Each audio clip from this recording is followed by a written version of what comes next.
কেউ যদি বলে যে এই দলকে ভোট দিলে জান্নাত পাওয়া যাবে, সে মনে করলে কি সত্যি হবে নাকি?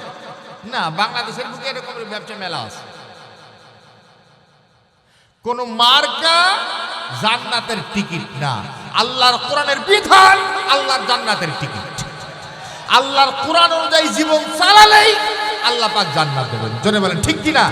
কোরআনের বিরোধিতা করে, কোরআনের আইনের বিরোধিতা করে, ইসলামী শরিয়া আইনের বিরোধিতা করে কেউ যদি মনে করে যে আমার মার্কায় ভোট দিলে জান্নাত পাওয়া যাবে, সে হচ্ছে ইবলিসের খালাতো ভাই। আউযু বিল্লাহি মিনাশ শাইতানির রাজীম। বিসমিল্লাহির রাহমানির রাহিম। ওয়া মা জাআলাহু আল্লাহু ইল্লা বুশরা ওয়া লিতাতমাইন্না বিহি কুলুবুকুম ওয়া মান নাসরু ইল্লা মিন ইনদিল্লাহ ইন্নাল্লাহা আজিজুন হাকীম। সাদাকাল্লাহুল আযীম। সম্মানিত ভাইরা, আমি আপনাদের সামনে পবিত্র কোরআনে কারিমের সূরা আনফাল 10 নম্বর আয়াত তিলাওয়াত করেছি। আসলে আপনাদের মনে একটা প্রশ্ন দেখা যাওয়ার কথা, তাহলে আমার আজকে পড়া দেওয়া আছে তো তৃতীয় রূপ, কিন্তু যে আয়াত আমি তিলাওয়াত করেছি এটা হচ্ছে দ্বিতীয় রূপ। আমাকে আপনাদের আমাদের কাদের ভাই মোবাইল করে বলেছেন যে ভাই এই রুকুটা আলোচনা হয়নি, এই জন্য এই রুকুটা সহ যতদূর সম্ভব আলোচনা করার চেষ্টা করলে ভালো হয়। তো আমি 10 নম্বর আয়াত তিলাওয়াত করেছি। এই 2 নম্বর রুকু এবং 3 নম্বর রুকু আলোচনা শেষ করতে যদি 2 ঘন্টা সময় লাগে, আপত্তি আছে নাকি আপনাদের? আলহামদুলিল্লাহ। সূরার নাম সূরাতুল আনফাল। এই সূরার প্রথম আয়াতের মাঝখানে আল্লাহ রাব্বুল আলামিন আনফাল শব্দটা ব্যবহার করেছেন, ওখান থেকে এই সূরার নামকরণ করা হয়েছে সূরাতুল আনফাল। আর সূরাটা নাজিল হয়েছে মদিনায়, আয়াত সংখ্যা 96, রুকু সংখ্যা 10, শব্দ সংখ্যা 1130 আর অক্ষর সংখ্যা 5294। যদিও সূরাটি মাদানী, কিন্তু সূরার একটি আয়াত মক্কায় অবতীর্ণ হয়েছে। 96টি আয়াতের ভিতরে 95টি আয়াত মদিনায় অবতীর্ণ হয়েছে আর একটি আয়াত মক্কায় অবতীর্ণ হয়েছে। আর মক্কায় যে আয়াতটা আল্লাহ রাব্বুল আলামিন নাজিল করেছেন সেটা হচ্ছে এই সূরার ভিতরে একটা আয়াত আছে, ইয়া আইয়ুহান নাবিয়্যু হাসবুকাল্লাহ, হে নবী আল্লাহ আপনার জন্য যথেষ্ট। এই আয়াতটা আল্লাহ রাব্বুল আলামিন মক্কায় অবতীর্ণ করেছেন আর 95টি আয়াত মদিনায় অবতীর্ণ হয়েছে। তো এখন যে সূরা আমরা তিলাওয়াত করেছি এবং যে আয়াত তিলাওয়াত করেছি, এই আয়াতটির ভিতরে ঐতিহাসিক একটা গুরুত্বপূর্ণ ঘটনা আল্লাহ রাব্বুল আলামিন আলোচনা করেছেন। এই আয়াতটার ভিতরে ঐতিহাসিক একটি ঘটনা আছে এই রুকুর ভিতরে, তা হচ্ছে ইসলামের প্রথম যুদ্ধের নাম কি? সবাই একটু জোরে বলেন। বদরের যুদ্ধ হচ্ছে ইসলামের প্রথম যুদ্ধ। এই যুদ্ধের প্রধান সেনাপতি কে ছিলেন? বিশ্বনবী জনাবে মুহাম্মদুর রাসূলুল্লাহ সাল্লাল্লাহু আলাইহি ওয়াসাল্লাম। সম্মানিত ভাইরা, মক্কা থেকে হিজরত করে মদিনায় যাওয়ার পর মদিনার প্রেসিডেন্ট হলেন বিশ্বনবী মুহাম্মদ সাল্লাল্লাহু আলাইহি ওয়াসাল্লাম, আর পদাধিকার বলে তিনি হলেন মদিনার প্রধান বিচারপতি। মক্কার কাফেরদের এই দৃশ্য কলিজায় সহ্য হয় না। মক্কার কাফেরদের সহ্য হলো না। 1 বছর যেতে না যেতেই তারা বদরের ময়দানে হাজির। শুধু বদরের ময়দানে এভাবে হাজির হওয়ার তাদের পরিকল্পনা কিন্তু আসলে ছিল না। আবু জাহাল, আবু সুফিয়ান সহ মক্কার বড় বড় নেতা চিন্তা করলো যে একেবারে ঠুনকই বিষয় না যে ইসলামী রাষ্ট্রটাকে ধ্বংস করে দেওয়া, এই জন্য আমাদের অনেক অস্ত্র দরকার। তো মক্কার প্রত্যেক বাড়ি থেকে প্রত্যেকটি মানুষের কাছে অর্থ সংগ্রহ করেছে সিরিয়ায় ব্যবসা করতে যাওয়ার নাম বলে। আসলে ওরা তো ধূর্ত, কাফের যারা তারা হলো ধূর্ত। ধূর্ত মানে তো বোঝেন আপনারা, ধূর্ত, ধোঁকাবাজ, যেন সমগ্র আরবের মানুষকে ইসলামের বিরুদ্ধে লেলিয়ে দেওয়া যায়। অর্থ সংগ্রহ করে আবু সুফিয়ানের নেতৃত্বে একটা দল পাঠিয়েছে সিরিয়ায়, ব্যবসা করবে, লাভ যা হবে তা দিয়ে অস্ত্র কিনবে। এখন ব্যবসা করে অস্ত্র কিনে যখন ফিরে আসতেছে, তখন বিশ্বনবীর গোয়েন্দা বিভাগের মাধ্যমে জানতে পারলেন যে আবু সুফিয়ানের নেতৃত্বে একটি বাহিনী অস্ত্র শস্ত্র কিনে মক্কায় ফিরে যাচ্ছে। উদ্দেশ্য হলো এই অস্ত্র মুসলমানদের উপরে ব্যবহার করা। কি কথা ঠিক না ঠিক?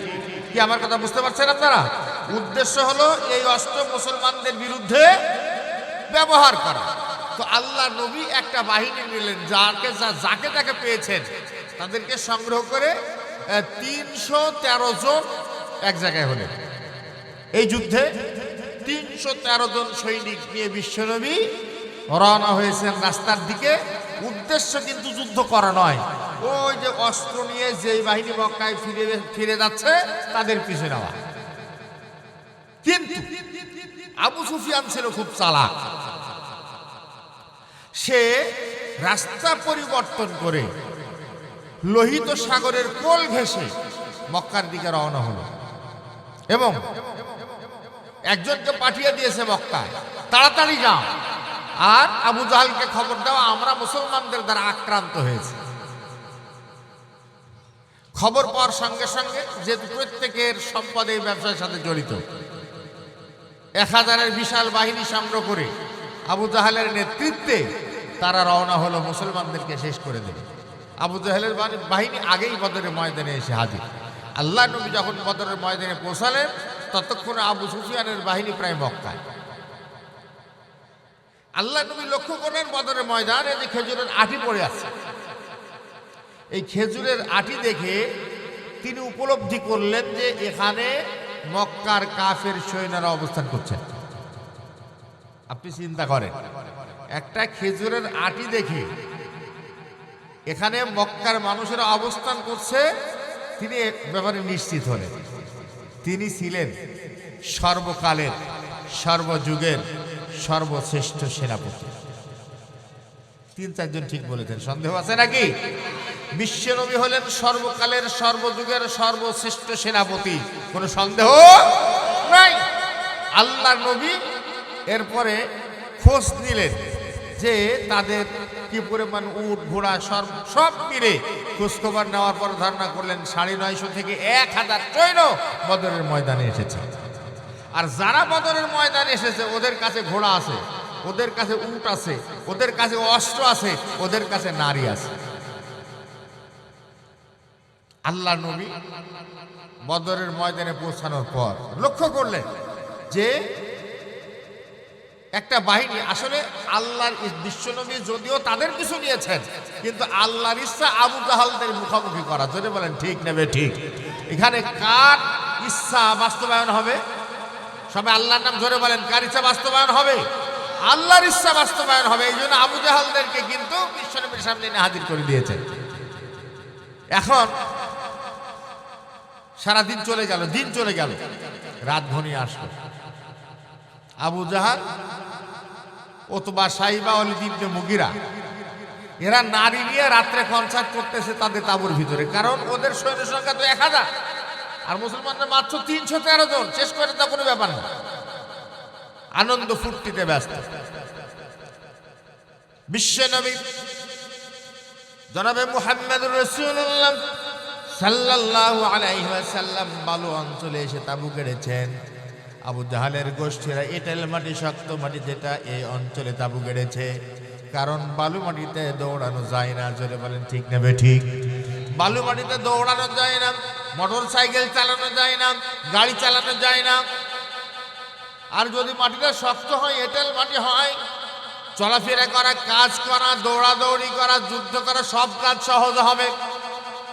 আমার ভাইয়েরা, ওরা যখন এঁটেল মাটির অঞ্চল দখল করেছে, বদরের ময়দানটা একটা নিচু এলাকা, বিল বোঝেন আপনারা, এরকমের বিলের মতন নিচু অঞ্চল।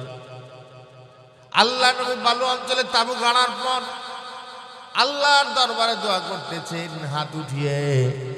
হাদিস শরীফের ভিতরে এসেছে, হযরত আবু বকর সিদ্দিক রাদিয়াল্লাহু তাআলা আনহু বলেন যে আল্লাহ নবী যখন দোয়া করতেন হাত উঠাতে উঠাতে বগলের সাদা অংশ পর্যন্ত বের হয়ে গেছে। হযরত আবু বকর সিদ্দিক রাদিয়াল্লাহু আনহু বলেন, ইয়া রাসূলুল্লাহ, ইয়া হাবিবাল্লাহ, আপনি শুধু দোয়া করলেই তো দোয়া কবুল হয়ে যায়, এত দোয়া করার দরকার কি? হাত নামান। আল্লাহ রাব্বুল আলামিন বিশ্ব নবীর দোয়া বদরের ময়দানে কবুল করেছিলেন। আল্লাহ রাব্বুল আলামিন এই জন্য কোরআন শরীফের ভিতরে বলেন, ইয তাস্তাগীসুনা রাব্বাকুম ফাস্তাজাবা লাকুম আন্নী মুমিদ্দুকুম বিআলফিন মিনাল মালাইকাতি মুরদিফিন। আল্লাহ রাব্বুল আলামিন বলেন, নবী আমার, স্মরণ করুন সেই সময়ের কথা যখন আপনি আমার দরবারে দোয়া করেছিলেন, আমি আল্লাহ দোয়া কবুল করেছিলাম। আর বদরের ময়দানে আমি আল্লাহ কাতারে কাতারে 1000 ফেরেশতা নাজিল করেছিলাম। আরো যারা বলেন সুবহানাল্লাহ। কোরআন শরীফের বিভিন্ন জায়গায় এখানে আল্লাহ পাক বলেছেন 1000 ফেরেশতা দিয়া নাজিল করেছেন, আরেক জায়গায় আল্লাহ পাক বলেছেন 3000 ফেরেশতা নাজিল করেছেন। আল্লাহ রাব্বুল আলামিন আরেক জায়গায় বলেন 5000 ফেরেশতা নাজিল করেছেন। জোরে বলেন সুবহানাল্লাহ। আমার ভাইয়েরা, বদরের ময়দানে আল্লাহ রাব্বুল আলামিন কেন সাহায্য করলেন? সাহায্য করার পিছনে কারণ কি? কারণ হলো আল্লাহ নবী দোয়া করেছিলেন, রব্বুল আলামিন এই বদরের ময়দানে ছোট্ট এই বাহিনীটা যদি আজ পরাজিত হয় তাহলে ইতিহাসটা ভিন্ন দিকে প্রবাহিত হবে। তোমার জমিনে তোমার নাম নেওয়ার মতন কোনো মানুষ থাকবে না। আমার ভাইরা, বদরের যুদ্ধ কোন মাসে হয়েছিল? জোরে বলেন। রমজান মাসের কয় তারিখে? 17 তারিখ। রমজান মাসের 17 তারিখে। রমজানের রোজা করা কি ফরজ না সুন্নত? ফরজ। ঠিক আছে তো কথা? ফরজ। এই জমিনটা কার? আকাশ কার? আমরা কার? এই জমিনে হুকুম চলার কথা কার? চলে কার? শয়তানের। এই জমিন থেকে শয়তানের আইনকে উৎখাত করে আল্লাহর বিধান প্রতিষ্ঠা করার কাজ করা কি? ফরজ। বদরের ময়দানে যুদ্ধ হবে। রাত্রিবেলা বিশ্বনবী বলতেছেন যে আগামীকাল যুদ্ধ হবে। রমজান মাস রোজা রাখা ফরজ। তোমরা ইচ্ছা করলে রোজা ভাঙতেও পারো, ইচ্ছা করলে রোজা রাখতেও পারো। সকালবেলা আল্লাহ নবী খোঁজ দিচ্ছেন যে কারা রোজায় আছে আর কারা রোজায় না। এখন যারা রোজায় আছে তারা তো খুব খুশি, কারণ রোজা একটা ফরজ, জিহাদ আর একটা ফরজ, 2 ফরজ আদায় করা হবে। আল্লাহ নবী বলছেন যারা রোজা ভাঙনি তোমরা ভালো কাজ করো, যারা ভাঙনি তারা ভালো কাজ করনি। কারণ এই জমিনে যদি ইসলামী না থাকে রোজা করার জায়গা থাকবে না। জোরে বলেন ঠিক নেবে ঠিক। আগে দরকার আল্লাহর দ্বীন। মুসলমানের ঘরের সন্তান হওয়ার পরও আল্লাহর দ্বীন সহ্য হয় না, ইসলাম সহ্য হয় না, কোরআনের আইন সহ্য হয় না। আবার বলে যে কোরআনের শরিয়া আইন আমরা বিশ্বাস করি না। এ কথা বলো মানুষও বাংলাদেশের বুকে আছে। যারা বলেন ঠিক কিনা? যদি কেউ কোরআনের আইন অবিশ্বাস করে, যদি কেউ কোরআনের আইন অস্বীকার করে, আল্লাহর কোরআন বলতেছে সে মুসলমান থাকে না, কাফের হয়ে যায়। যারা বলেন কথা ঠিক নেবে ঠিক। কোরআনের ফয়সালা যদি কেউ না মানে সে মুসলমান না কাফের? আবার কলেমা পড়ে মুসলমান হওয়া লাগবে। আল্লাহ রাব্বুল আলামিন এই জন্য বলেন, ওয়া মাল্লাম ইয়াহকুম বিমা আনজালাল্লাহু ফাউলাইকা হুমুল কাফিরিন। আল্লাহ রাব্বুল আলামিন কাফিরুন, যারা আল্লাহর বিধান অনুযায়ী ফয়সালা করে না ওরা কাফের। আর এক জায়গায় আল্লাহ পাক বলেন ওরা ফাসিক। তাহলে মুসলমানের সন্তানকে সে কোরআনের পক্ষে থাকবে। কথা ঠিক কিনা বলেন? আবু জাহেলের আইনের পক্ষে যাওয়া কোন মুসলমানের দ্বারা শোভা পায় না। জোরে বলেন ঠিক না বেঠিক? আমার ভাইয়েরা, বদরের ময়দানে আল্লাহ রাব্বুল আলামিন কেন সাহায্য করলেন? আল্লাহ রাব্বুল আলামিন বলেন, ওয়ামা জাআলাহুল্লাহু ইল্লা বুশরা ওয়া লিতাতমাইন্না বিহি কুলুবুকুম ওয়া মান নাসরু ইল্লা মিন ইনদিল্লাহ। আল্লাহ তা করেন কেবল শুভ সংবাদ দেওয়ার জন্য। মানে আল্লাহ বদরের ময়দানে ফেরেশতা দিয়ে সাহায্য করলেন শুভ সংবাদ দেওয়ার জন্য। আর এটা উদ্দেশ্য ছিল তোমাদের অন্তরে যেন প্রশান্তি লাভ করে। আচ্ছা, বিজয় লাভ করলে অন্তরে প্রশান্তি লাভ করে না? বিজয় যখন লাভ হয় তখন অন্তরে প্রশান্তি আসে। আর সাহায্য করার মালিক তো শুধুমাত্র আল্লাহ। বদরের ময়দানে আল্লাহ ছাড়া মুসলমানদের সাহায্য করার কেউ ছিল? জোরে বলেন, ছিল? এখনো একটি কথা মনে রাখবেন, আল্লাহ ছাড়া আমাদের কেউ সাহায্য করার কেউ নাই। জোরে বলেন ঠিক নেবে, ঠিক কেউ নাই। একটু খেয়াল করেন, আমরা যেই দেশটায় বসবাস করি আমাদের তিন দিকে একটা দেশ বেষ্টন করে ঘিরে আছে, সেই দেশটার নাম কি? তো তারা আমাদের খুব বন্ধু নাকি? হ্যাঁ, বাংলাদেশে যত অশান্তি, যত গন্ডগোল, এর পিছনে ইন্ধনদাতা হচ্ছে ইন্ডিয়া। আর আল্লাহর কথা হলো মুশরিকরা কিয়ামত পর্যন্ত কখনো মুসলমানের বন্ধু হবে না। ঠিক কিনা বলে?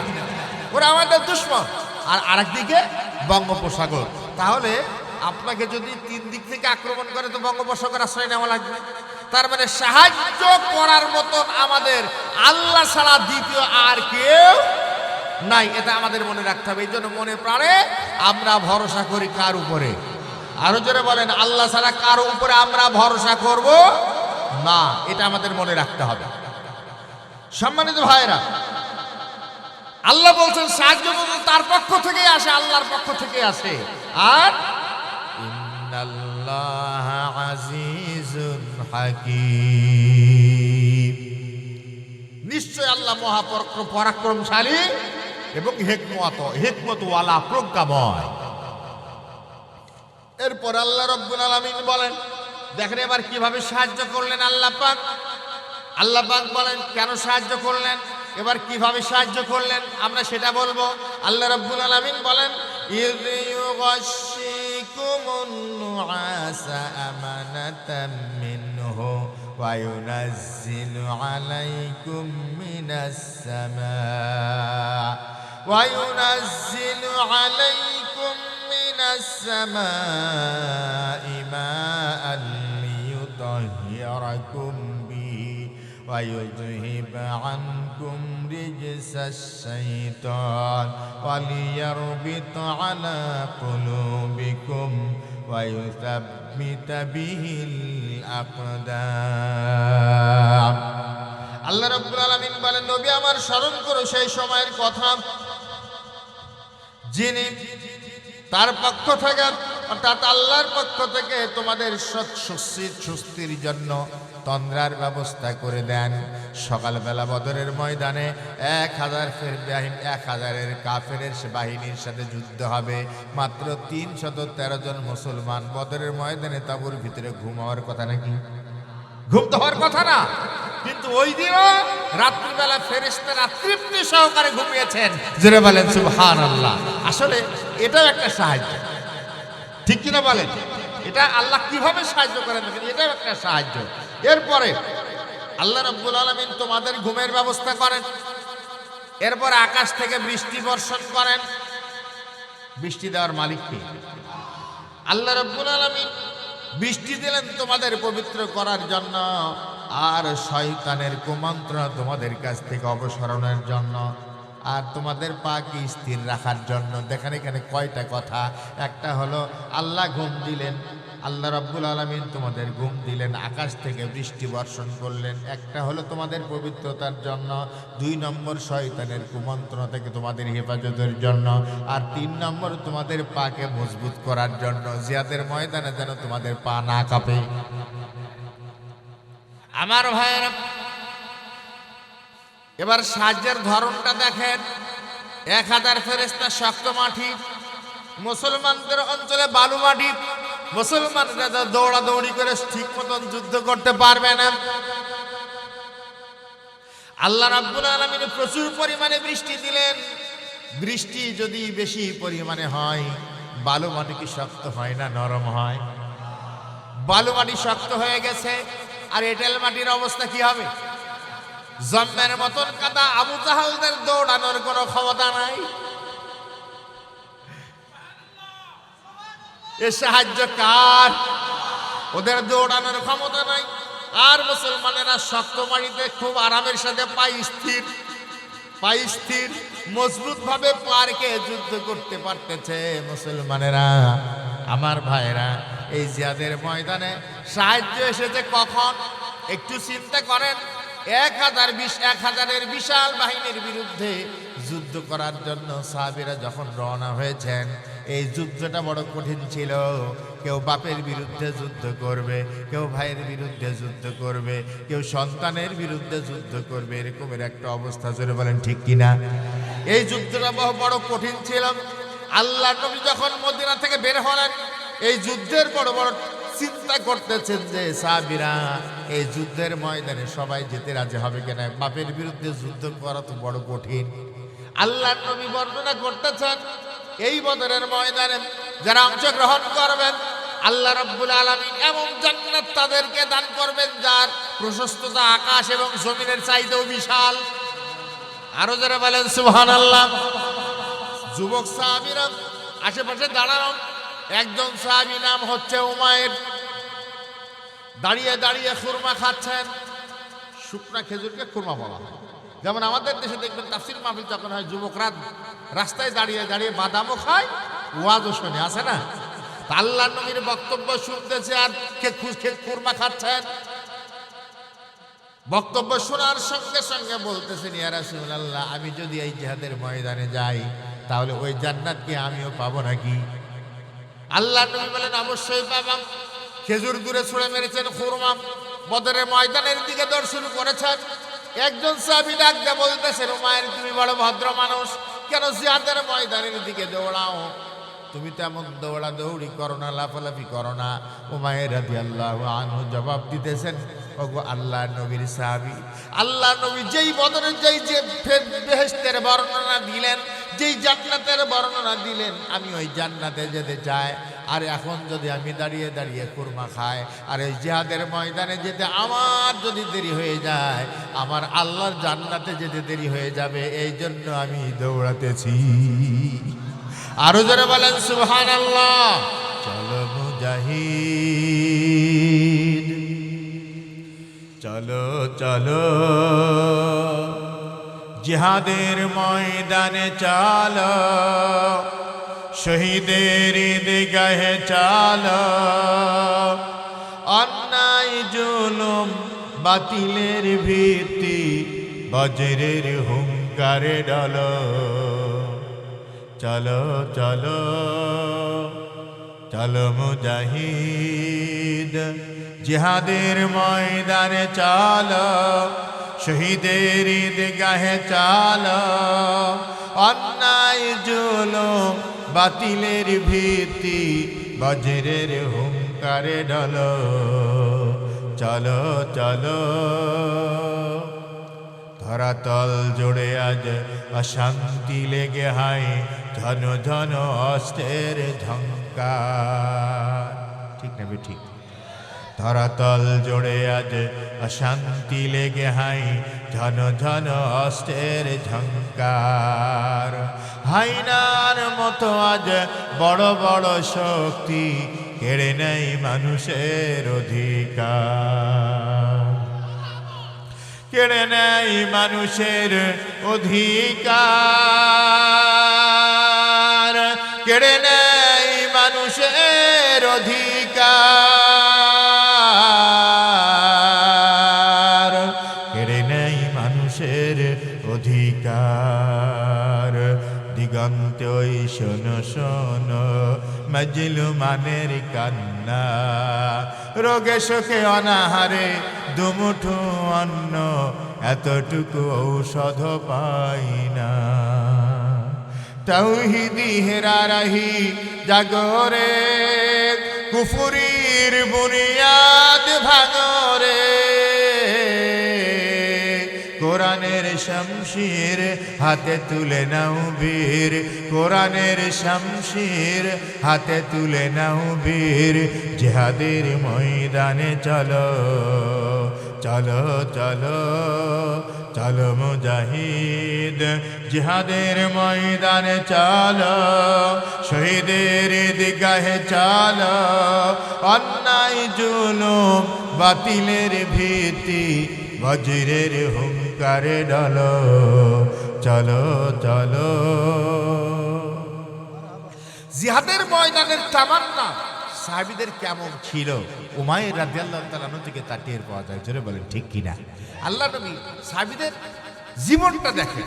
আল্লাহ নবী বদরের ময়দানে লোক নিয়োগ ঠিকঠাক করতেছেন, বাছাই করতেছেন। গুনতে গুনতে মাঝখানে দেখেন দুইটা বাচ্চা ছেলে, একজনের নাম মাআজ আর একজনের নাম মুআব্বাদ। বাচ্চা বাচ্চা মানুষ, হয়তো ৮-৯ বছর বয়স হবে। তারা যুদ্ধে যাওয়ার জন্য লাইনে এসে দাঁড়িয়ে আছে। ছাত্র আন্দোলনে বাচ্চারাও নিহত হয়েছে। জোরে বলেন ঠিক কিনা? তো এখন আল্লাহ নবী বলতেছেন, তোমরা এসেছো কেন? তোমাদের তো যুদ্ধে যাওয়ার এখনো বয়স হয়নি। বড় ছেলে বলতেছে, হুজুর আমার বাড়ি যাওয়ার কোনো মুখ নাই। কেন? আসলে তার মা বলতেছে যে আমার যদি বড় বাড়ি থাকতো, বড় ছেলে থাকতো, তাহলে জিহাদের ময়দানে গিয়ে যুদ্ধ করে শহীদ হলে আমি শহীদের মা হতাম। আমার পোড়া কপাল। মা এরকম করে বাড়িতে বলতেছে, জিহাদের ময়দানে গিয়ে শহীদ হলে মা শহীদের মা হবে, জীবন ছেলের জীবন চলে যাবে আল্লাহর রাস্তায়, ছেলেহারা হবে, এই ভয় একবারের জন্যও না। কথাটা মাআজ রাদিয়াল্লাহু তাআলা আনহুর কানে গেছে। এই জন্য তিনি কিন্তু লাইনে দাঁড়িয়েছেন। বলতে, হুজুর আমি যেতে পারবো না বাড়ি। হুজুর আপনি আপনার সাহাবীদের কি জিজ্ঞাসা করেন, আমি ভালো তীর চালাতে জানি, আমাকে কেন অনুমতি দেবেন না? আমি খুব ভালো তীর চালাতে জানি। আল্লাহ নবী বলেন, ঠিক আছে তুমি তীর চালাতে জানো, তোমার অনুমতি দেওয়া হলো, কিন্তু তোমার ছোট ভাই এর তো যাওয়া হবে না। কেঁদে কেঁদে বলতেছে, ইয়া রাসূলুল্লাহ, ইয়া হাবিবাল্লাহ, আপনি তো আমার বড় ভাইকে অনুমতি দিলেন, আমাকে অনুমতি দিলেন না। কিন্তু আপনি তো জানেন না, আমাদের ভিতরে যদি কুস্তি লাগিয়ে দেন তাহলে কিন্তু আমার ভাই আমার সাথে পারবে না। সুবহানাল্লাহ বলেন। সে আমার সাথে পারবে না, আপনি না হলে প্র্যাকটিক্যাল ব্যবস্থা করে দেন। অবস্থা দেখে আল্লাহ নবী বলেন, ঠিক আছে কুস্তি লড়ো। আসলে কুস্তি যদি লড়ে তাহলে বড় ভাইয়ের সাথে ছোট ভাইয়ের পারার তো কথা না, ঠিক কিনা বলেন? এই কুস্তিতে ছোট ভাই নিচে পড়ে গেছে আর বড় ভাই উপরে পড়েছে। ছোট ভাই বড় ভাইয়ের কানে কানে বলতেছে, ভাই মুআজ, প্রথমবার তুমি আমাকে নিচে ফেলে দিয়েছো, আমার আপত্তি নাই। আরেকবার যদি আল্লাহ নবী সুযোগ দেয়, ইচ্ছা করে তুমি নিচে পড়ে যেও, আমাকে উপরে পড়ার সুযোগ দিও, নইলে বদরের ময়দানে যাওয়া আমার কপালে হবে না। আমার ভাইয়ের উঠে দাঁড়িয়ে বলতেছে, হুজুর আরেকবার অনুমতি দেন, দেখেন এবার আমি ঠিকই পারবো। আল্লাহ নবী অনুমতি দিলেন। এবার বড় ভাই নিচে পড়েছে, ছোট ভাই উপরে পড়েছে। আল্লাহ নবী জিহাদের ময়দানের আগ্রহ দেখে দুইজনকে জিহাদের ময়দানের পারমিশন দিয়ে দিলে। আমার ভাইয়েরা, যে ৩১৩ জন বদরী সাহাবী, তাদের ভিতরে দুই ভাই ছিলেন, বদরের ময়দানে গিয়ে হাজির হলেন। বদরের ময়দানে যাওয়ার পর হযরতে আব্দুর রহমান ইবনে আউফ রাদিয়াল্লাহু তাআলা আনহু, বিশ্বনবীর বিখ্যাত সাহাবী, জান্নাতি সাহাবী আব্দুর রহমান ইবনে আউফ রাদিয়াল্লাহু আনহু লক্ষ্য করেন দুইটা ছোট্ট বাচ্চা ছেলে বদরের ময়দানে তার দিকে এগিয়ে আসতেছে। তিনি বলেন, আমি ওদেরকে দেখে বড় বিরক্তি বোধ করলাম, কিন্তু অল্প সময়ের ভিতরে আমার নিকটে এসে হাজির হলো আর আমাকে ডাক দেয়া বলতেছে, চাচাজি কোনটা আবু জাহেল আমাদেরকে দেখিয়ে দেন। আল্লাহর নবী যখন মক্কায় ছিলেন বেশি কষ্ট দিয়েছে আবু জাহেল, ওই আবু জাহেলকে আমাদেরকে দেখিয়ে দেন। আব্দুর রহমান ইবনে আউফ রাদিয়াল্লাহু আনহু বলেন, ওই যে গলা লম্বা দেখা যায় ওইটা হচ্ছে আবু জাহেল। তিনি বলেন, আমি লক্ষ্য করলাম বাজ পাখির মতো সোমের আবু জাহেলের সামনে গিয়ে হাজির। হাতে রয়েছে একজনের তরবারি, আরেকজনের খেজুরের বাকল, দুজনের কাছে তো অস্ত্র নাই। আবু জাহেলের ঘোড়ার পায়ে আঘাত করেছে, ঘোড়া পড়ে গেছে জমিনে, আবু জাহেল নিচে পড়ে গেছে। দুই ভাই দুই দিক থেকে আক্রমণ শুরু করেছে। আবু জাহাল কিন্তু আক্রমণের দিক বিদিক শূন্য আহত হয়ে জমিনে মার খাচ্ছে। এক ভাই খেজুরের বাকল দিয়ে খাওয়ায়, আর এক ভাই অস্ত্র দিয়ে খাওয়ায়। আবু জাহালের ছেলে ইকরামা দূর থেকে এই দৃশ্য দেখে দৌড়ে এসে মুআজ রাদিয়াল্লাহু তাআলা আনহুর হাতের উপরে, কবজির উপরে তার তরবারি দিয়ে আঘাত করেছে। মুআজ রাদিয়াল্লাহু আনহুর হাতটা কেটে গেছে, শুধু বগলের চামড়ার সাথে হাতটা ঝুলতেছে। আমার ভাইয়েরা আহত হলেন। আহত হওয়ার পরও এক হাত দিয়ে যুদ্ধ করতেছেন, কিন্তু এই এক হাত দিয়ে যুদ্ধ করা বড় কঠিন। এই জন্য তিনি এই যে হাতটার চামড়া বগলের চামড়ার সাথে ঝুলে রয়েছে, এই হাতটা মাটিতে রেখে পা দিয়া ধরলেন, আল্লাহু আকবার বলে আঘাত করলেন। হাতটা শরীর থেকে বিচ্ছিন্ন হয়ে পড়ে গেছে। এরপর তিনি আল্লাহর রাস্তায় যুদ্ধ করেছেন। সুবহানাল্লাহ। আরো যারা বলেন আলহামদুলিল্লাহ। ছোট্ট ছোট্ট দুইটা বাচ্চা ছেলে বদরের ময়দানে আবু জাহেলের মতন বিশাল প্রতাপশালী শাসককে দুনিয়া থেকে চিরদিনের জন্য বিদায় করে দিয়েছিলেন। আর যারা বলেন ঠিক না ঠিক, একটু স্মরণ করেন, সেনাবাহিনী ছিল সাজানো, র্যাব বাহিনী সাজানো, পুলিশ বাহিনী সাজানো, সব কিছু অফিস আদালত সব কিছু সাজানোর পর 41 সালের পরিকল্পনা নিল ওই রকম মুআজ আর মুআব্বাদের মতন বালকদের দিয়ে আল্লাহ রাব্বুল আলামিন 16 বছরের জুলুম উৎখাত করে দিয়েছে। আর যারা বলেন ঠিক না ঠিক, তার মানে আল্লাহর সেই ক্ষমতা এখনো, জোরে বলেন, আছে আছে কিয়ামত পর্যন্ত। অতএব ওই রকমের জুলুম হওয়ার কেউ যদি চেষ্টা করে, আল্লাহ ছাড় দেন, ছেড়ে দেন না। জোরে বলেন ঠিক কিনা। আমার ভাইয়েরা, আল্লাহ রাব্বুল আলামিন বদরের ময়দানে কাতারে কাতারে ফেরেশতা নাজিল করলেন। আমি গত 15 তারিখ, আজকে কয় তারিখ? 19 তারিখ। গত 15 তারিখে বদরের ময়দানে একটা পাহাড় আছে, পাহাড়টা প্রচুর বালু। এটা হচ্ছে সেই পাহাড় কালের সাক্ষী হয়ে দাঁড়িয়ে রয়েছে, যেখানে আল্লাহ ফেরেশতারা কাতারে কাতারে নাজিল হয়েছেন। ওটা সেই পাহাড়, অনেক বালু। কিছু দূর উঠলাম, এরপরে দেখলাম অনেক বালু, রাত্রেবেলা ওঠা হলো না। তো এই পাহাড়েই আল্লাহ পাক কাতারে কাতারে ফেরেশতারা নাজিল করেন। আল্লাহর ফেরেশতারা এবার বদরের ময়দানে কিভাবে সাহায্য করেছিলেন, আপনি একটু সেদিকে লক্ষ্য করুন। কষ্ট পাচ্ছেন নাকি আপনারা? আল্লাহর ফেরেশতারা কিভাবে বদরের ময়দানে সাহায্য করেছিলেন? আল্লাহ রাব্বুল আলামিন বলেন, ইয ইউহি রাব্বুকা ইলাল মালাইকাতি আন্নী মাআকুম ফাতাব্বিতুল্লাযীনা আমানু। হে মুমিনগণ, স্মরণ করো সেই সময়ের কথা যখন আল্লাহ রাব্বুল আলামিন ফেরেশতাদের উপরে ওহী করেন, ফেরেশতাদেরকে প্রত্যাদেশ করেন যে তো আমরা তোমাদের সাথে আছি, মানে মুসলমানদেরকে সাহস দাও, আমরা তোমাদের সাথে আছি। সুবহানাল্লাহ বলেন। মুসলমানদেরকে সাহস দেবে ফেরেশতারা যে আমরা তোমাদের সাথে আছি, তাদেরকে অবিচল রাখো। আর সাউলকি ফি কুলুবিল্লাযীনা কাফারুর রুবা ফাদরিবু ফাওকাল আ'নাকি ওয়াদরিবু মিনহুম কুল্লা বানান। আল্লাহ রাব্বুল আলামিন বলেন, আর যারা কুফরি করে তাদের অন্তরে ভয়ের সৃষ্টি করে দাও। তার মানে যারা ঈমানদার জিহাদের ময়দানে তাদের সাহস বাড়িয়ে দেন কে? আর যারা কাফের ওদের অন্তরের ভিতরে ভয়ের সৃষ্টি করে দেন কে? আল্লাহ রাব্বুল আলামিন সৃষ্টি করে দেন।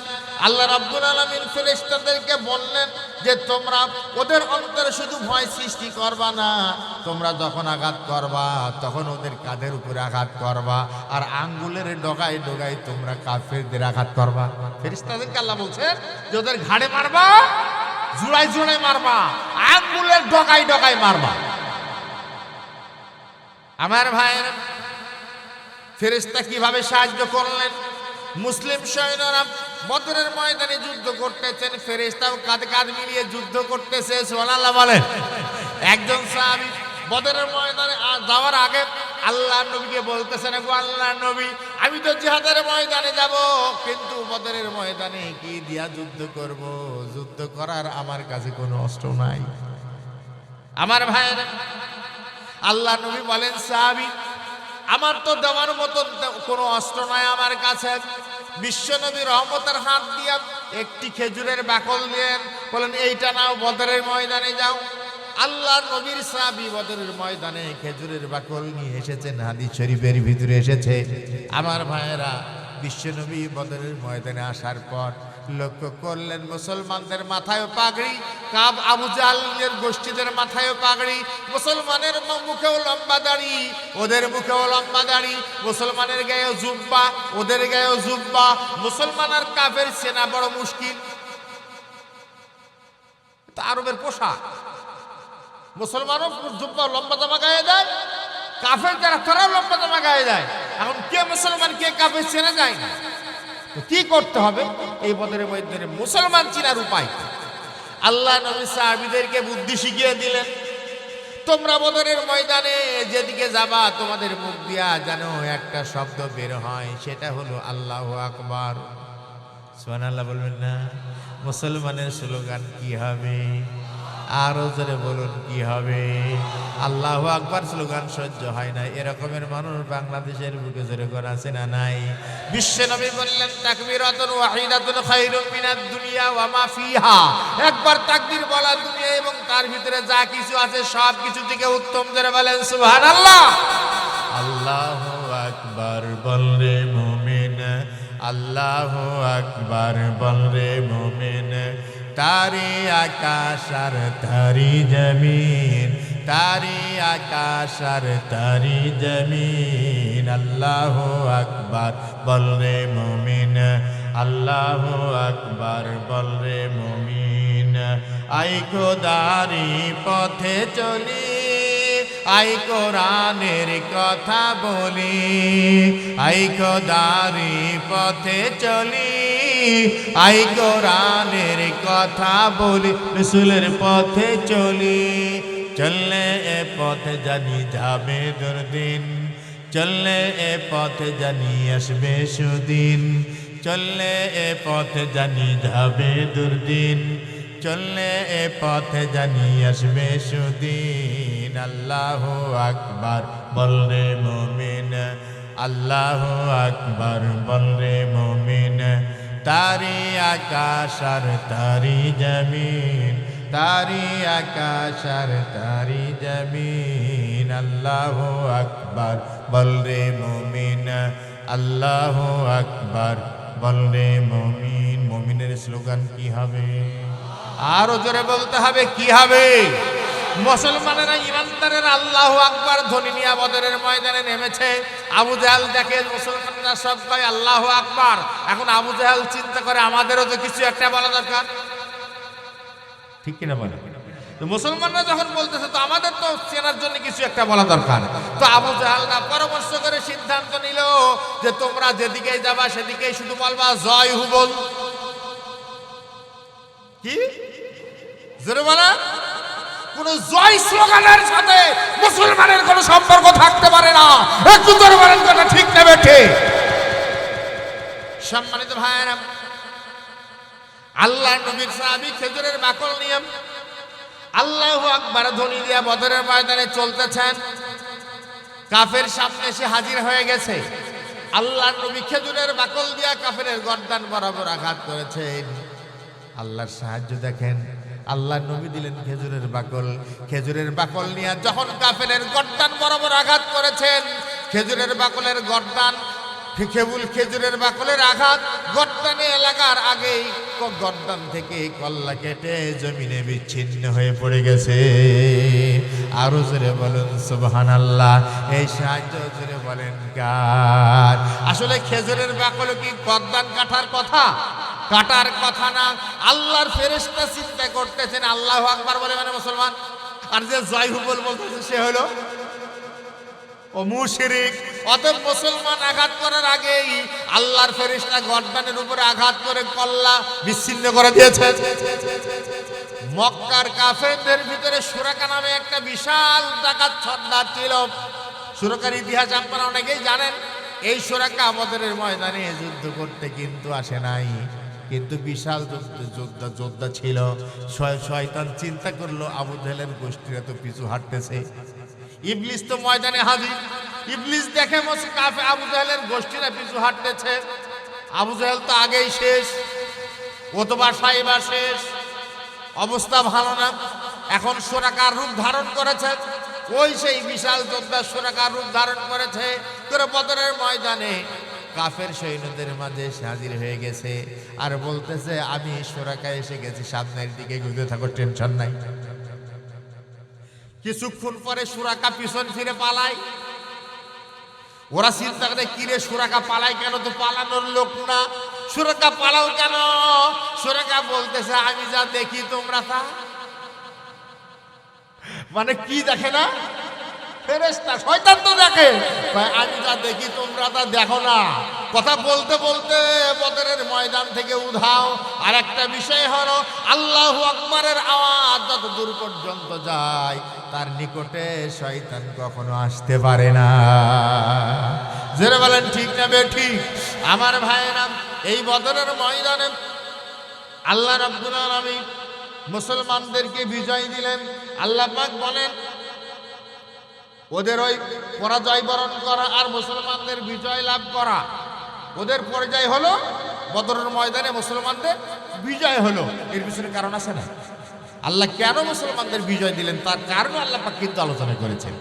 সম্মানিত ভাইয়েরা, এই বদরের ময়দানে আবু জাহাল নিহত হল, ওতবা সাইবা নিহত হল। বদরের ময়দানে এখন একটা বেশি বেগুন খেজুরের বাগান দেখা যায়, খুব তাজা মোটা খেজুর গাছ, ওর ভিতরে একটা কুয়া আছে, ওই কুয়ার ভিতরে কিন্তু আবু জাহেলকে নিক্ষেপ করা হলো, কাফের সৈন্যদেরকে নিক্ষেপ করা হলো। আর বদরের ময়দানে 14 জন সাহাবীর লাশ দাফন করা হলো। আমার ভাইরা, 14 জন সাহাবীর তালিকা বদরের ময়দানে টাঙ্গানো আছে। বদরের যুদ্ধ শেষ হয়ে গেছে, আল্লাহর সাহায্যটা দেখেন। বদরের যুদ্ধ যখন শেষ হলো, এই যুদ্ধ শেষ হওয়ার পর আল্লাহর নবী বলতেছেন আমার সাহাবীরা, বদরের ময়দানে কাফের সৈন্যদের কার কি অবস্থা খোঁজ নিয়ে আমাকে একটু কেউ জানাতে পারবা নাকি? আব্দুল্লাহ ইবনে মাসউদ রাদিয়াল্লাহু আনহু বলেন, ইয়া রাসূলুল্লাহ, এই খোঁজটা আমি নিতে রাজি আছি, আমি পারবো। আল্লাহ নবী বলেন, যাও বদরের ময়দানে ঘুরে ঘুরে দেখো কাফের সৈন্যদের কার কি অবস্থা। আব্দুল্লাহ ইবনে মাসউদ রাদিয়াল্লাহু আনহু বদরের ময়দানে ঘুরতেছেন, কাফেরদের অবস্থা লক্ষ্য করে পরখ করে দেখতেছেন। হঠাৎ করে লক্ষ্য করেন দূরে গলা লম্বা একটা মানুষ পড়ে আছে, বালু দিয়া তার আর কাদা দিয়া দেহটা ঢেকে গেছে, দূর থেকে চেনা যায় না। আস্তে আস্তে নিকটে এগিয়ে গেলেন, লক্ষ্য করলেন আর কেউ না, মক্কার কাফেরদের নেতা বিশ্বনবীর জানের দুশমন আবু জাহাল ওখানে পড়ে আছে, কিন্তু এখনো মরেনি। ও যে বাচ্চা বাচ্চা দুইটা ছেলে সাইজ করেছে, কিন্তু এখনো মরেনি। আমি লক্ষ্য করলাম আবু জাহাল মরার আগে আবু জাহাল আহত অবস্থায় বদরের ময়দানে পড়ে আছে, কিন্তু তার ঠোঁট দুইটা আস্তে আস্তে নড়তেছে। আব্দুল্লাহ ইবনে মাসউদ রাদিয়াল্লাহু আনহু বলেন, আমি ওর ঠোঁটের কাছে আমার কানটা লাগায়া দিলাম, লক্ষ্য করলাম আবু জাহাল মরার আগে বলতেছে, হায় রে আফসোস, মরলাম কিন্তু একটা নেতার হাতে আমার মরা জুটলো না। ছোট্ট ছোট্ট দুইটা রাখাল ছেলের হাতে শেষ। 16.5 বছরের এত দাম্ভিকতা, বাচ্চা বাচ্চা ছেলে দিয়ে আল্লাহ রাব্বুল আলামিন শেষ করে দিয়েছেন। ঠিক কিনা বলেন? খেয়াল করেন, আল্লাহর কোন দেশ কোন জাতিকে ধ্বংস করার জন্য বিশাল কোন সেনাবাহিনী লাগে না, লাগে না। নমরুদের মতন বিশাল প্রতাপশালী শাসককে ল্যাংড়া মশা দিয়া আল্লাহ রাব্বুল আলামিন শেষ করে দিয়েছেন। ফিরাউনের মতন বিশাল প্রতাপশালী শাসককে সাগরের পানিতে ডুবায়া সুবরম দিয়া পচা কাদা খাওয়ায়া আল্লাহ পাক বিদায় করেছেন। আবু জাহালের মতন বক্কা আপনার বাগানে তাকে ছোট্ট ছোট্ট দুইটা রাখাল ছেড়ে দিয়ে আল্লাহ রাব্বুল আলামিন বিদায় করেছেন। শুধু তাই না, আল্লাহ নবী আল্লাহর কাছে দোয়া করেছিলেন, আল্লাহ গো আবু জাহালকে বিদায় করবা, আবু জাহালের বাড়িটা পায়খানা বানায়া দিবা। আল্লাহ বিশ্ব নবীর দোয়া কবুল করেছেন। আবু জাহালের বাড়িটাকে আল্লাহ রাব্বুল আলামিন ইন্টারন্যাশনাল ল্যাট্রিন বানিয়ে দিয়েছেন। খালি পায়খানা না, ইন্টারন্যাশনাল ল্যাট্রিন, আন্তর্জাতিক পায়খানা। সারা দুনিয়ার মানুষ মক্কায় হজ করতে যায়, আর আবু জাহালের বাড়ি তৈরি করা কারখানা পায়খানায় আরাম করে করে পায়খানা করে। আমি তো নিজেও বাদ দিই। আপনারা যদি জানেন এই সুযোগ হেলায় হারাবেন না, ঠিক আছে তো কথা? সম্মানিত ভাইরা, অতএব আবু জাহাল মার্কা কাম, আবু জাহাল মার্কা কাম, কোরআনের দুশমনী, আল্লাহর সাথে দুশমনী এখনো যদি করে, আবু জাহালের মতন সাইজ করতে আমার আল্লাহর 1 মিনিট সময়ও লাগবে না। আমার ভাইরা, আব্দুল্লাহ ইবনে মাসউদ রাদিয়াল্লাহু তাআলা আনহু তার খাপ থেকে তরবারি বের করলেন, আল্লাহু আকবার বলে আবু জাহালের গর্দানের উপর আঘাত করলেন। শরীর থেকে গর্দান বিচ্ছিন্ন হয়ে গেল। খাপের ভিতরে তরবারিটা ঢুকিয়ে বাম হাতে আবু জাহালের মাথার চুল ধরে বিশ্ব নবীর দিকে রওনা হয়ে গেছে। হঠাৎ করে লক্ষ্য করে দেখেন এই বদরের ময়দানে আল্লাহর নবীর চাচা আব্বাস দাঁড়িয়ে রয়েছে। তার মানে নবীর চাচা আব্বাস কিন্তু কাফেরদের পক্ষে, মুসলমানদের বিপক্ষে বদরের ময়দানে যুদ্ধ করতে এসেছিলেন। মক্কার অনেক মানুষ বাধ্য হয়ে বদরের ময়দানে এসেছে। দেখবেন 16.5 বছর মিশে মিশেই থাকতো, কোনোদিন বোঝা যেত না ইসলামী আন্দোলন করে, ঠিক না ঠিক? এরকম আব্বাস রাদিয়াল্লাহু আনহু তিনি কিন্তু প্রকাশ করতে পারেননি, বাধ্য হয়ে বদরের ময়দানে এসেছিলেন। আব্বাস দাঁড়ানো, আব্দুল্লাহ ইবনে মাসউদ রাদিয়াল্লাহু তাআলা ডান হাত দিয়ে আব্বাসের হাত চেপে ধরেছেন। এক হাতে আবু জাহালের কল্লা, আর এক হাতে আব্বাসের হাত ধরা। বিশ্ব নবীর সামনে এসে হাজির হয়ে গেলেন। আল্লাহর নবীর সামনে যখন আবু জাহালের কল্লাটা রাখা হলো, আল্লাহর নবী সেদিন এমন ভাবে হাসলেন যে তার দাঁত দেখা গেল। আমার ভাইয়েরা, কল্লা রাখার পর আব্বাসকে ছেড়ে দেওয়া হলো। এবার আব্দুল্লাহ ইবনে মাসউদ রাদিয়াল্লাহু আনহু বলেন, ইয়া রাসূলুল্লাহ, আপনার চাচা আব্বাসকে আমি গ্রেফতার করে আপনার সামনে হাজির করেছি। যে 70 জন বন্দী হয়েছিল তার মধ্যে একজন আমি তো গ্রেফতার করে এনেছি, কিন্তু ছোট্ট একটা মিনতি, ওগো আল্লাহর নবী, আপনার চাচা আব্বাসের গায়ে যে পোশাক আছে, ওই পোশাকে সুন্দর সুন্দর কিছু বোতাম আছে, স্বর্ণের বোতাম, আমার বড় পছন্দ। ওগো আল্লাহর নবী, যদি ব্যবস্থা করে দিতে পারতেন ভালো হতো। আমি তো ধরে এনেছি। ইতিমধ্যে আব্বাস বলতে যে ভাতিজা মুহাম্মদ সাল্লাল্লাহু আলাইহি ওয়াসাল্লাম, ইবনে মাসউদ কিন্তু আমাকে ধরে আনতে পারে না, ও শক্তিও নাই। ইবনে মাসউদ রাদিয়াল্লাহু তাআলা বলতেছেন, হুজুর আপনি দেখলেন আমি ধরে নিয়ে আনলাম। আর আব্বাস বলতেছে আমাকে ধরার ক্ষমতা ওর নাই। আল্লাহ নবী চিন্তা করলেন বিষয়টা কি, আমি তো দেখলাম হাত ধরে এনেছে, আবার সে বলতে যে গ্রেফতার করার ক্ষমতা তার নাই, তাহলে বিষয়টা কি, সমস্যা কোন জায়গায়? একটু পরেই আল্লাহ নবী লক্ষ্য করেন একটু দূরে দাঁড়িয়ে জিবরাইল আলাইহিস সালাম মুস্কি মুস্কি হাসেন। সুবহানাল্লাহ বলবেন না? মানে ইবনে মাসউদ রাদিয়াল্লাহু তাআলা যখন হাত ধরেছেন, আর তার চাচা আব্বাস বলতেছে এরকমের জোয়ান লম্বা চওড়া মানুষ, সবুজ পাগড়ি পরিহিত, আমার হাত আর একটা হাত এমন শক্তভাবে ধরেছে আমার নড়ার ক্ষমতা নাই। কার সাহায্য? কার? আল্লাহর সাহায্য। আমার ভাইয়েরা, এভাবে বদরের ময়দানে আল্লাহ রাব্বুল আলামিন মুসলমানদেরকে সাহায্য করেছেন বিজয়ের জন্য। আমার ভাইয়েরা, আল্লাহ রাব্বুল আলামিন কোরআন শরীফের ভিতরে বলেন, আল্লাহ পাক বিজয় দিলেন কেন? যালিকা বিআন্নাহুম শাক্কুল্লাহা ওয়া রাসূলাহু ওয়া মান ইউশাকিকিল্লাহা ওয়া রাসূলাহু ফাইন্নাল্লাহা শাদীদুল ইকাব। ওই আবু জাহেলদের এই পরাজয়ের পিছনে মূল কারণ হলো যে ওরা আল্লাহ এবং তার রাসূলের বিরোধিতা করেছে। জোরে বলেন ঠিক নেবে ঠিক? এখনো যদি কেউ বিরোধিতা করে তাকেও এই রকমের শাস্তি দিতে আল্লাহ পারেন না? পারেন না?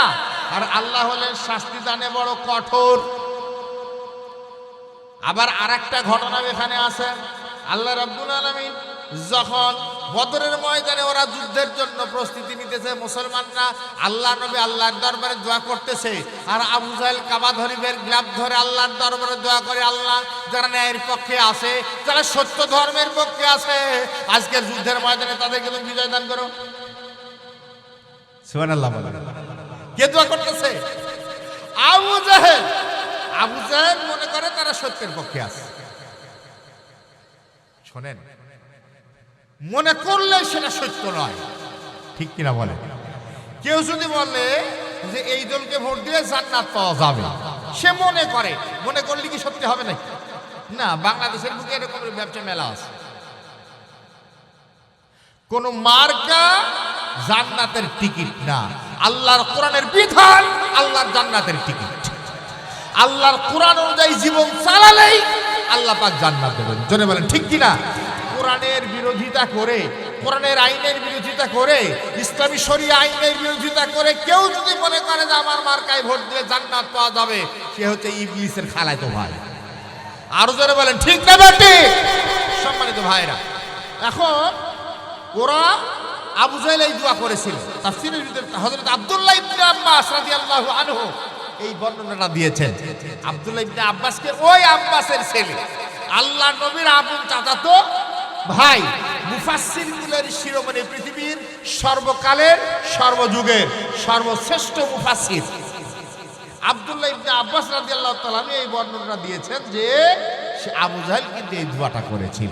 এখন আল্লাহ পাক নাকি তার দোয়া কবুল করেছেন। তিনি বলতেছেন আল্লাহ তার দোয়া কবুল করেছেন। যদি তার দোয়া আল্লাহ কবুল করেন তো অসুবিধা নাই, তার দোয়া না কবুল করলেও তো আল্লাহ পাক বিজয় দিতে পারেন মুসলমানদের, ঠিক কিনা বলে? আর আল্লাহ শাস্তি জানে কঠোর। এরপর আল্লাহ রাব্বুল আলামিন বলেন, যালিকুম ফাযুকু ওয়া আন্না লিল কাফিরিনা আযাবান নার। আল্লাহ রাব্বুল আলামিন বলেন, সুতরাং ওদেরকে বলতেছেন এর স্বাদ গ্রহণ করো। এই যে বদরের ময়দানে পরাজয়, এই পরাজয়ের স্বাদ ওরা গ্রহণ করো, তোমরা গ্রহণ করো। আর শুধু বদরের ময়দানে তোমাদের পরাজয়ের স্বাদ গ্রহণ করলে শেষ হবে না, পরকালে তোমাদের জন্য কঠিন শাস্তির ব্যবস্থা আল্লাহ রাব্বুল আলামিন করে রেখেছে। এখানে যারা দুনিয়ার বুকে ইসলামের বিরোধিতা করবে, আজ হোক কাল হোক ওদের পরাজয় হবে, দুনিয়ায় পরাজয়ের শাস্তি হবে, পরকালে জাহান্নামের আগুন থেকে ওদের নাজাতের ব্যবস্থা হবে না। আল্লাহ রাব্বুল আলামিন এরপরে বলেন, যারা ঈমানদার তাদেরকে আল্লাহ পাক এবার পরামর্শ দিচ্ছেন। যারা ঈমানদার দাবি করে তাদের জন্য পরামর্শ। কি আমরা ঈমানদার তো নাকি? সবাই কিন্তু জবাব দেন, আমরা কি ঈমানদার তো নাকি? আমরা ঈমানের দাবিতে দাবিদার, জেনে বলেন ঠিক কিনা? আল্লাহ পাক আমাদের প্রত্যেককে যেন নির্ভেজাল ঈমানদার বানায় দেন, সকলে বলেন আমিন। আমার ভাইরা, এবার ঈমানদারদেরকে আল্লাহ রাব্বুল আলামিন পরামর্শ দিলেন, ইয়া আইয়ুহাল্লাযীনা আমানু ইযা লাকীতুমুল্লাযীনা কাফারু যুহফান ফালা তুওয়াল্লুহুমুল আদবার। আল্লাহ রাব্বুল আলামিন বলেন, হে ঈমানদারগণ, তোমরা যখন কাফের বাহিনীর সম্মুখীন হবে তখন খবরদার তোমরা পৃষ্ঠ প্রদর্শন করবে না, পালাবে না। যদি জিহাদের ময়দানে পালাও পরাজয় বরণ করা লাগবে, আর যদি বুক পেতে দাও তোমার কিছু হাতির মতন রক্ত ঝরে যাবে, কিন্তু আল্লাহ রাব্বুল আলামিন বিজয় দান করে দেবেন। আর যারা বলেন ঠিক নেবে ঠিক, জিহাদের ময়দান থেকে যে পালায় সে তো কাপুরুষ, যেটা বলেন ঠিক কিনা? মানে একজন সাহাবী একবার জিহাদের ময়দান থেকে ফিরে এসেছে বাড়ি, তো তার মা বলতেছে তুমি জিহাদের ময়দানে গিয়ে ফিরে আসলে কেন? তো সে বলতে, মা আমি দেখলাম জিহাদের ময়দানে যারা শহীদ হচ্ছে তারও কারো কান কাটতেছে, কারো নাক কাটতেছে, এই দৃশ্য দেখে আমি চিন্তা করলাম যে মায়ের কাছে বলে বিদায় নিয়ে। তার মা বলতেছে তুমি শহীদ হওয়ার পর তোমার নাক কাটবে না কান কাটবে সে চিন্তা তোমার কি জন্য? যদি বলেন কথা ঠিক না ঠিক, তুমি শহীদ হয়ে গেছো, আর শহীদের মর্যাদা দিয়েছেন কে? আরো জোরে বলুন কে? আল্লাহ রাব্বুল আলামিন শহীদদের ব্যাপারে বলেন, আলা তাহসাবান্নাল্লাযীনা কুতিলু ফি সাবিলিল্লাহি আমওয়াতান বাল আহয়াউন ইনদা রাব্বিহিম ইউরযাকুন। আল্লাহ রাব্বুল আলামিন বলেন, যারা আল্লাহর রাস্তায় জীবন দিল, খবরদার ওদেরকে মৃত্যু বলো না। আর ওরা শহীদ হওয়ার পর আল্লাহর পক্ষ থেকে রিজিক প্রাপ্ত হয়। যারা বলেন সুবহানাল্লাহ। শহীদদেরকে খাবার দেন কে? যে মরে না তার তো খাবার লাগবে, কি লাগবে না? যে মরে না তার তো খাবার লাগবে। এই জন্য আল্লাহ পাক তাদেরকে রিজিক দেন। আল্লাহ পাক তাদের কি কি মর্যাদা দিয়েছেন তাও তাফসীরের ভিতরে এসেছে, এখন আমি সেই দিকে যাব না।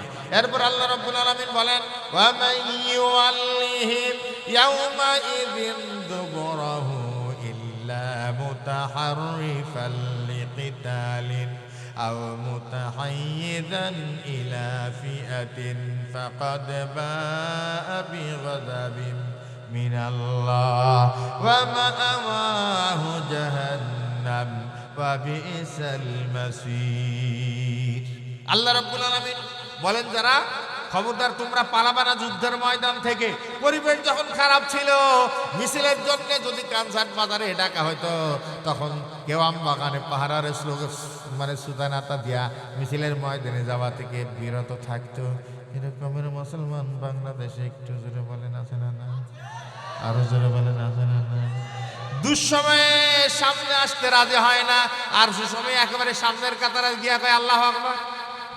যেটা বলেন ঠিক না ঠিক? সম্মানিত ভাইরা, আমি এই ব্যাপারে আর বলবো না, আপনারা ভালোই বলছেন। আল্লাহ রাব্বুল আলামিন বলেন, কেউ যদি পিছনের দিকে ফিরে আসেন, সেটা যুদ্ধ কৌশল যদি হয়, আর বা আমার বাহিনী পিছনে পড়ে গেছে, আমি একা পড়ে গেছি, ফিরে আসলাম বাহিনীর ভিতরে, তাহলে কোনো অপরাধ হবে না? যুদ্ধের কৌশল হিসেবে এটা তো পালানো না, কৌশল অবলম্বন করা। যদি কেউ তাছাড়া যুদ্ধের ময়দান থেকে পালিয়ে আসে, আল্লাহ রাব্বুল আলামিনের গজবে সে নিপতিত হবে। কার ঘোষণা? আর তার জন্য রয়েছে জাহান্নাম। যুদ্ধ থেকে, জিহাদের ময়দান থেকে যে পালায়, ওর জায়গা হবে জাহান্নামে। আর জাহান্নাম ভালো জায়গা না খারাপ জায়গা? সবাই বলে। আল্লাহ রাব্বুল আলামিন নিজেই বলেন, ওয়া বিসাল মাসির, জাহান্নাম বড় নিকৃষ্ট জায়গা। আমার ভাইরা, এবার বদরের ময়দানে 70 জন কাফের বন্দী হলো, 70 জন নিহত হলো। এখন ওরা মরলো কেমনে, মারলো কে? আল্লাহ পাক বলতেছেন, দেখেন ওরা কেমনে মরলো, কে মেরেছে? আল্লাহ পাক বলতেছে। আল্লাহ রাব্বুল আলামিন বলেন, ফালাম তাকতুলুহুম ওয়ালাকিন্নাল্লাহা কাতালাহুম। আল্লাহ রাব্বুল আলামিন বলেন, তাদেরকে তোমরা হত্যা করনি, আমি আল্লাহ হত্যা করেছি। মানে আল্লাহ যাকে চেয়েছেন সে নিহত হয়েছে। জোরে বলেন ঠিক কিনা? তোমরা তো স্বৈরাচার তাড়াতে পারোনি, আল্লাহ পাক নিজে দাঁড়িয়েছেন, নইলে আরো আগ থেকে পারতে তোমরা। জোরে বলেন ঠিক কিনা? আল্লাহ যখন টাইম নির্ধারণ করেন, জেগেদের টাইম নির্ধারণ করেন, সেই নির্দিষ্ট টাইমে সেই নির্দিষ্ট কাজটা ঘটে। আর জোরে বলেন ঠিক তবে ঠিক। আল্লাহ রাব্বুল আলামিন বলেন, তোমরা তাদেরকে হত্যা করনি, আল্লাহ নিজেই তাদেরকে হত্যা করেছেন। ওয়ামা রামাইতা ইদ রামাইতা ওয়ালাকিন্নাল্লাহা রামা। আমার ভাইয়েরা, আল্লাহ রাব্বুল আলামিন এখানে বলেন, বদরের ময়দানে নবী আমার, আপনি এক মুষ্টি বালি উঠিয়ে যখন কাফেরদের দিকে নিক্ষেপ করেন, ওই কাফেরদের চোখে মুখে আপনি প্রবেশ করেন নাই, ওদের চোখের ভিতরে বালু আমি আল্লাহ প্রবেশ করিয়েছি। জোরে বলেন সুবহানাল্লাহ। এই আয়াতটাই দুইটা ঘটনার কথা বলা হয়েছে। একটা হলো হিজরতের রাতে বিশ্বনবী যখন মদিনার উদ্দেশ্যে রওনা হলেন। মদিনার উদ্দেশ্যে রওনা হওয়ার পর প্রথমে একদল কাফের বাড়ি ঘেরাও করে দাঁড়িয়ে রয়েছে। আল্লাহ নবী সূরা ইয়াসিনের কিছু অংশ তিলাওয়াত করলেন। এক মুষ্টি বালু নিলেন, বালিতে ফুঁক দিলেন, কাফেরের দিকে ছেড়ে দিলেন। এক মুষ্টি বালি সমস্ত কাফেরের চোখের ভিতরে ঢুকিয়ে দিয়েছিলেন কে? কেউ দেখতে পায় নাই। ওদের হাত থেকে তরবারি পড়ে গেছে, দুই আঙ্গুল দিয়া চোখ রগড়াতেছে। আল্লাহ নবী আবু বকর সিদ্দিক রাদিয়াল্লাহু আনহুর বাড়ির দিকে রওনা হয়ে গেছেন।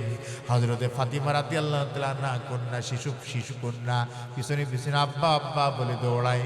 আল্লাহ নবী ঘুরে দাঁড়ালেন, ফাতিমাকে কোলে উঠিয়ে নিলেন, গালে চুমা দিলেন, কপালে চুমা দিলেন, বলতেছেন, ফাতিমা গো ফিরে যাও।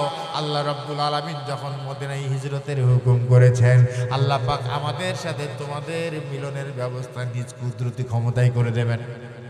যারা হাত থেকে তরবারি পড়ে গিয়েছিল, ওদের ভিতরে কিছু দুষ্ট মানুষ ছিল, হিজরতের রাতে আল্লাহ নবীকে যখন হত্যা করার জন্য দাঁড়িয়েছে, ওই যে 100 জন লোক ছিল ওদের ভিতরে বেশি দুষ্টু মানুষও ছিল। আমাদের সমাজে দেখবেন কিছু মানুষ অল্প দুষ্টু, কিছু মানুষ বেশি দুষ্টু, জোরে বলে না জানা নাই? আচ্ছা, বেশি দুষ্টু মানুষ যারা, ওরা চোখের ভিতরে বালু আবার শক্ত করে তাকাচ্ছে, কি কথা শোনা যাচ্ছে, চলে গেল নাকি, এইরকম করে ঘুরে তাকানোর চেষ্টা করতেছে। আল্লাহ নবী ওদের দিকে লক্ষ্য করে ছোট্ট ছোট্ট এক মুষ্টি নুড়ি পাথর উঠিয়ে নিলেন, ওদের দিকে ছেড়ে দিলেন, আর বললেন, ছেড়ে দিলেন, আর ওই পাথরগুলা ওদের গায়ে আঘাত করেছে। সবার গায়ে আঘাত করলো না, কিছু বাছাই করা মানুষ বিশ্ব নবীর ঘরকে ঘেরাও করে দাঁড়িয়েছিল, তাদের গায়ে আঘাত করেছে। তার ভিতরে ছিল আবু জেহেল, এরপরে ছিল অথবা এরপরে ছিল সাইবা, এরপরে ছিল ওলীদ ইবনে মুগীরা, এরকমের কিছু বাঘা বাঘা নেতা। তার মানে ওই যে পাথরের আঘাত, এগুলো দ্বারা ওদেরকে বাছাই করা হলো, স্বীকৃতি করা হলো। 1 বছর পরে বদরের ময়দানে যখন আল্লাহ নবী হাজির হয়েছেন, ওই দিন যাদের গায়ে পাথরের আঘাত লেগেছিল তারা কিন্তু প্রত্যেকেই বদরের ময়দানে হাজির। এই বাছাই কার?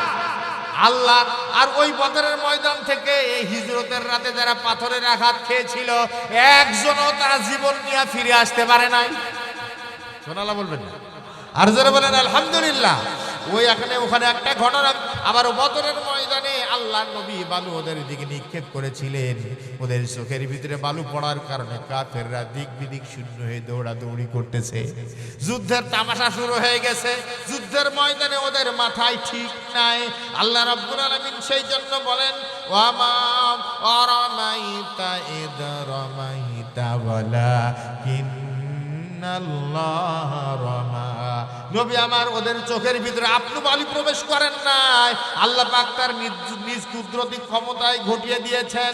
ওয়ালিয়ুবলিয়াল মুমিনিনা মিনহু বালাআন হাসানা ইন্নাল্লাহা সামিউন আলিম। আল্লাহ রাব্বুল আলামিন বলেন, আল্লাহ রাব্বুল আলামিন মুমিনদেরকে উত্তম রূপে পরীক্ষা করেন। বদরের ময়দানে ঈমানের পরীক্ষা সাহাবীদের হয়ে গেছে, যারা বলেন ঠিক না? বাপের বিরুদ্ধে যুদ্ধ করেছে আবু বকর সিদ্দিক রাদিয়াল্লাহু তাআলা আনহুর পুত্র সন্তান আব্দুর রহমান।